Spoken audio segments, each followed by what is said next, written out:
There's a place where the future is born. Not in the gleaming labs of Silicon Valley, nor in the quiet halls of academia, but in a modest, unremarkable building in Arlington, Virginia. This place doesn't have a grand name, just a dry acronym, DARPA, the Defense Advanced Research Projects Agency. But behind these dull words lies the most insane, most creative, and most secretive incubator of ideas on the planet. This is where the wildest fantasies of science fiction writers become blueprints and then reality. Robots that walk like animals, bullets that change course in mid-flight, drones launched from cargo planes that return to be recovered, prosthetics controlled by the power of thought, and even the internet you're using right now. All this and more was born in the depths of DARPA. It's not just a scientific organization. It's the Pentagon's brain, its crystal ball, peering decades into the future. Its mission is not simply to create new weapons, but to prevent technological surprises, to create such breakthrough technologies that they render any enemy army obsolete before a war even begins. The people who work here aren't bureaucrats, but dreamers and rebels, geniuses and madmen who have been given virtually unlimited resources and total freedom to create at the very edge of what is possible. And today, we will pull back the curtain of secrecy on this amazing place. Before we get to the main part, we'd like to ask for a little support. Liking and subscribing is the best way to show your appreciation. Thank you. Get ready. We're embarking on a journey into the most incredible and mind-bending projects at DARPA, which are already shaping the world and wars of tomorrow today. To understand why DARPA even exists, we need to go back to October 4th, 1957. On that day, the Soviet Union stunned the world by launching the first artificial Earth satellite. The small metal sphere, broadcasting its famous beep-beep-beep signal, was a deafening slap in the face for America. It wasn't just a technological breakthrough, it was a strategic nightmare. The country that considered itself the undisputed technological leader suddenly found itself playing catch-up. The Soviets were in space, and that meant that tomorrow they could deliver a nuclear warhead to any point on the planet. In response to this Sputnik shock, President Dwight D. Eisenhower created a new agency in 1958. Its original name was DARPA, without the defense. Its mission was stated with utmost clarity: to prevent technological surprise like the Sputnik launch and, conversely, to create technological surprise for U.S. adversaries. DARPA was built on completely unique principles. It's not a giant bureaucratic structure. It's a small, agile organization of a few hundred people, mostly temporary project managers. These managers, the best minds from universities, private companies, and military labs, come to DARPA for 3 to 5 years with a single goal: to bring their boldest, most revolutionary idea to life. They receive enormous funding and a freedom of action unheard of in any other government agency. Their task is not to improve existing technologies by 10 or 15%, but to make game-changing breakthroughs. They are not afraid to take risks. On the contrary, DARPA's motto is, if we're not failing, we're not risking enough. Most DARPA projects do, in fact, end in failure. But the few that succeed pay for all the costs and change the world forever. One of the first, and certainly the most famous creation of DARPA, was a project you are using right now. In the late 1960s, at the height of the Cold War, the agency faced a challenge: how to ensure reliable communication between command centers in the event of a nuclear war. Existing systems were centralized. The destruction of a single key node would cause the entire network to collapse. And so, a revolutionary idea was born at DARPA to create a decentralized network with no central hub. A network where every computer could communicate with any other, and data would be transmitted in small packets that could find their own way to the recipient, bypassing damaged sections. This network was named ARPANET. Initially, it connected just for universities in the US. No one at the time imagined that this military project designed for survival in a nuclear apocalypse, would, a few decades later, evolve into the World Wide Web, the Internet, which would change civilization beyond recognition? This is a classic example of how DARPA works. Solving a narrow military problem leads to the creation of a dual-use technology that changes the lives of billions. But the Internet is just the tip of the iceberg. DARPA is behind the creation of dozens of technologies we now consider commonplace. GPS navigation, without which we can't imagine driving a car, grew out of the Transit project created for the precise guidance of ballistic missiles from submarines. Voice assistants like Siri or Alexa are descendants of speech recognition programs that DARPA developed for controlling fighter jets and analyzing intelligence data. Even the computer mouse and the graphical user interface, which made computers accessible to everyone, were developed as part of research funded by DARPA. But that's all in the past. So what is the agency doing today? What insane ideas are brewing in its depths right now, poised to become our reality in 10 or 20 years? Let us take a look at 5 of the most incredible projects that show where the minds of military futurists are headed. The first project, which staggers the imagination, has a name straight out of a Hollywood movie: Gremlins. Remember the old idea of flying aircraft carriers? Giant airships or planes carrying squadrons of fighters. That idea proved too complex and dangerous in the era of manned aviation. But now, in the age of drones, DARPA has decided to revisit it. The Gremlins program envisions a system where a conventional transport aircraft, like the C-130 Hercules, can launch and, more importantly, recover in mid-air a whole swarm of small, reusable unmanned aerial vehicles, UAVs.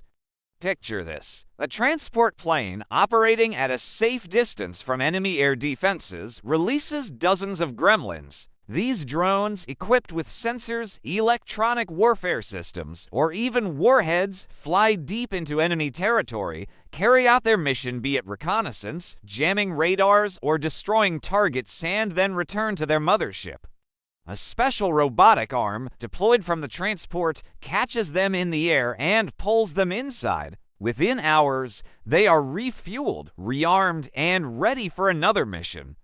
This completely changes the tactics of aerial warfare. Instead of risking expensive, multi-billion-dollar fighter jets and the lives of pilots, the Air Force can use cheap, expendable, or reusable drones, overwhelming the enemy with sheer numbers. This isn't just a weapon, it's a flying hive capable of unleashing an unstoppable wave upon the enemy. Prototypes of this system are already being tested. And while the process of catching drones in midair is still fraught with challenges, DARPA is confident that this technology will become a reality in a few years. The second project sounds even more fantastical. It's called Exacto, which stands for Extreme Accuracy Tasked Ordnance. Simply put, it's a self-guiding bullet. We're all used to the idea that a sniper's job is an art, requiring the consideration of dozens of factors: distance, wind, humidity, the Earth's rotation. But what if the bullet could correct its own trajectory in flight? That's precisely the problem the Exacto project solves. This technology completely changes the rules of sniper warfare. It makes shots at extreme ranges and in the most challenging weather conditions possible. Of course, for now, such bullets are incredibly expensive, and there's no talk of arming every soldier with them. But for special forces units carrying out critical missions, this weapon could be a decisive factor. It's a technology that blurs the line between ballistics and robotics, turning every shot into a guaranteed hit. It's almost magic, made real by DARPA's engineers. The third project takes us from the world of weapons to the world of biology and robotics. At DARPA, they understood long ago that nature, over millions of years of evolution, has created far more perfect and efficient systems than any engineer could devise. So they decided not to reinvent the wheel, but to learn from the best. This led to a whole series of projects to create so-called biomimetic robots machines that move and behave like living creatures. The most famous of these was the robot Big Dog, created by Boston Dynamics on a DARPA contract. It was a four-legged robot designed to carry gear for soldiers over difficult terrain where no wheeled or tracked vehicle could go. But it wasn't just a walking mechanism. Big Dog had an incredible dynamic stabilization system. It could walk on rocky slopes through snow and ice, and it maintained its balance even when kicked hard. Videos of its tests went viral, sparking a mixture of awe and a certain unease. The robot moved with an unsettlingly lifelike quality. Although the Big Dog project was eventually canceled because its gasoline engine proved too noisy for combat conditions, it spurred the creation of a whole generation of walking robots. Today, Boston Dynamics, now an independent company, creates astonishing robots like Atlas, which can do backflips, and Spot, which is already being used for patrolling and inspecting industrial sites, and DARPA has gone even further. They are funding projects to create robots that mimic cheetahs, capable of running at incredible speeds. Insect-like robots that can infiltrate buildings for reconnaissance. And even robots that replicate the flexibility and movement of snakes and worms. The goal of all this research is to create machines that can operate in complex, unpredictable urban or natural environments as effectively as living organisms, performing tasks that are too dangerous for humans. The fourth area of DARPA's research may seem the most frightening, yet at the same time, the most promising. It's neural interfaces, or brain-computer interfaces, BCIs. The idea is to create a direct link between the human brain and electronic devices. Initially, the goal of these programs was to help veterans who have lost limbs. DARPA launched the revolutionizing prosthetics program. Its task was to create a robotic arm that not only looked like a real one but would be controlled directly by brain signals. And they achieved incredible success. Tiny electrodes were implanted in the brains of patients with amputations, which read their intentions. As a result, a person could control a highly complex prosthesis with the power of thought, moving each finger, picking up fragile objects, and even feeling sensations of touch thanks to feedback that transmitted signals from the prosthesis' sensors back to the brain. This is no longer science fiction, it's clinical reality. But the military applications of this technology are obvious. Imagine a fighter pilot who controls their aircraft not with a joystick and buttons, but directly with the power of thought. Their reaction time would be limited not by the speed of their hands, but by the speed of thought. They could simultaneously control the flight, weapons systems, and analyze dozens of information streams. This would give them a colossal advantage in combat. Or an operator of a drone swarm who doesn't command each drone individually but controls the entire swarm as a single organism, an extension of their own body. Of course, we are still a long way from that and many ethical questions arise. But DARPA is already working on non-invasive neural interfaces that don't require implanted electrodes but can read brain activity using special helmets. This is the path toward creating a true human-machine symbiosis, a cyborg, the soldier of the future. And finally, the fifth project, which shows just how far over the horizon DARPA is looking. It's the 100-year Starship project. Yes, you heard that right. A defense agency is funding research dedicated to interstellar travel. Of course, this doesn't mean the Pentagon is building a starship to fly to Alpha Centauri right now. The project's goal is far more subtle and clever. DARPA understands perfectly well that creating an interstellar ship will require dozens of fundamental breakthroughs in a wide range of fields. New energy sources capable of operating for decades, closed-loop life support systems, artificial intelligence capable of autonomous decision-making, new materials that can withstand cosmic radiation. The 100-year Starship project is not so much a plan to build a ship as it is a catalyst for breakthrough research. DARPA is throwing down a challenge to the scientific community, saying, here is a grand, almost impossible task. To solve it, you will have to invent things we can't even dream of today. And all the ancillary technologies that emerge from this research will find applications here on Earth, and primarily in the defense sector. New, compact, and powerful energy sources are needed not just for a starship, but also for powering laser weapons or supplying energy to remote bases.